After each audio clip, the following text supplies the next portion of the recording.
రాష్ట్రానికి కొత్త dead line విధించారు సీఎం చంద్రబాబు. అక్టోబర్ 2026లోగా పనులు పూర్తి కావాలని ఆదేశించారు. అనుకున్న టైం కల్లా పనులను పూర్తి చేసి ఆంధ్రప్రదేశ్ ప్రజల కలను సాకారం చేస్తామన్న ధీమా వ్యక్తం చేశారు ఆయన. వైసీపీ హయాంలో జరిగిన నష్టం పైన లెక్కలు తీసిన సీఎం కేంద్రం నుంచి నిధులు తీసుకురావడం పైన కూడా ఫోకస్ చేశామని చెప్పారు. అటు వైసీపీ పోలవరం ఎత్తు సహా అన్నింటిపైన టీడీపీ సర్కార్కి కౌంటర్ ఇచ్చింది. పోలవరం ప్రాజెక్టును సందర్శించారు సీఎం చంద్రబాబు. ఏరియల్ వ్యూ అనంతరం హిల్ వ్యూ పాయింట్ నుంచి ప్రాజెక్టును పరిశీలించారు. డయాఫ్రామ్ వాల్ నిర్మాణ పనులను సందర్శించారు. పనుల పురోగతిపై అధికారులు, ప్రాజెక్ట్ ఇంజనీర్లతో సమీక్ష నిర్వహించారు. ప్రాజెక్ట్ భవిష్యత్ నిర్మాణాల షెడ్యూల్ని రిలీజ్ చేసిన చంద్రబాబు ఏపీకి పోలవరం, అమరావతి రెండు కళ్లన్నారు. పోలవరంతో 7,20,000 ఎకరాల కొత్త ఆయకట్టు అందుబాటులోకి వస్తుందన్నారు. 28 లక్షల మందికి తాగునీరు, 960 మెగావాట్ల విద్యుత్ ఉత్పత్తి అవుతుందన్నారు. అలాగే విశాఖ పారిశ్రామిక అవసరాలు, తాగునీటికి 23 టీఎంసీలు అందుబాటులోకి వస్తాయన్నారు. పోలవరం పూర్తి చేసి నదుల అనుసంధానం చేస్తే ఓఎస్ఎస్ ఫర్టిలిటీలో ఇక్కడ ప్రతి అడుగులో ఎక్స్పీరియన్స్ డాక్టర్స్ ఉంటారు. In the good hands of science. Mummy daddy అవ్వాలంటే ఓఎస్ఎస్ కి కాల్ చేయండి. రాష్ట్రానికి గేమ్ చేంజర్ అవుతుందన్నారు. 2026లోగా R&R పూర్తి చేసేలా కార్యాచరణ పెట్టుకున్నామన్నారు. 2026 అక్టోబర్ నాటికి పోలవరంను పూర్తి చేయాలని టార్గెట్ గా పెట్టుకున్నామన్నారు చంద్రబాబు.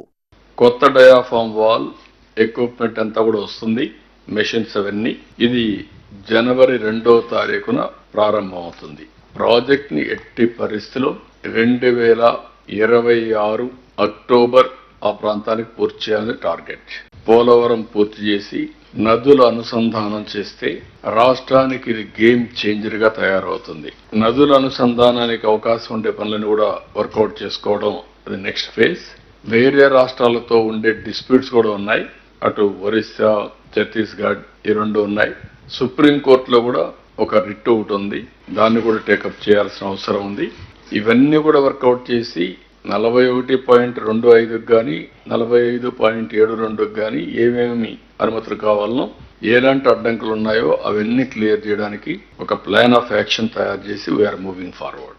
రెండో దశ త్వరగా పూర్తి చేయాలని కేంద్రానికి లేఖ రాస్తామన్నారు చంద్రబాబు. అలాగే నదుల అనుసంధానం దిశగా కార్యాచరణ చేపట్టాలని కోరుతున్నామన్నారు.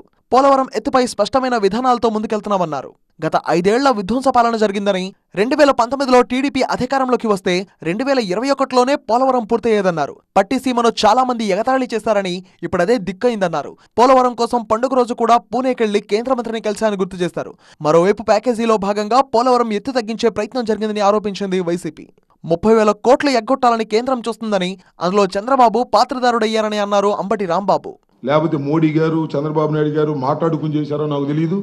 ఆ రోజున ఏ విధంగా అయితే ప్యాకేజ్ తీసుకుని అది ఎగ్గొట్టేశారో, ప్రత్యేక హోదాని ఎగ్గొట్టేశారో, అదే రకంగా ఇవాళ 41.15కు మాత్రమే ఈ ప్రాజెక్టును పరిమితం చేయడానికి చంద్రబాబు నాయుడు గారు అంగీకరించారు. రెండవ దశ లేదని చెప్పారు. రెండవ దశ ఉంటే మొన్న క్యాబినెట్ నోట్ చూపించమని అడుగుతున్నాం, దాన్ని చూపించలేదు.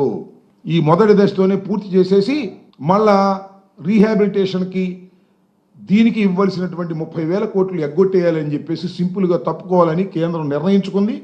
ఆ కేంద్రం నిర్ణయంలో చంద్రబాబు నాయుడు గారు కూడా పాత్రదారుడయ్యారు. ఇది మొత్తానికి బ్యారేజ్ కిందే చేయాలనేటువంటి ప్రయత్నం చేస్తున్నారు. ఇది చాలా దుర్మార్గం అయింది. పోలవరం నిర్మాణం ఆశించింది ఇది కాదని కూడా ఈ సందర్భంగా నేను మనవి చేస్తున్నా.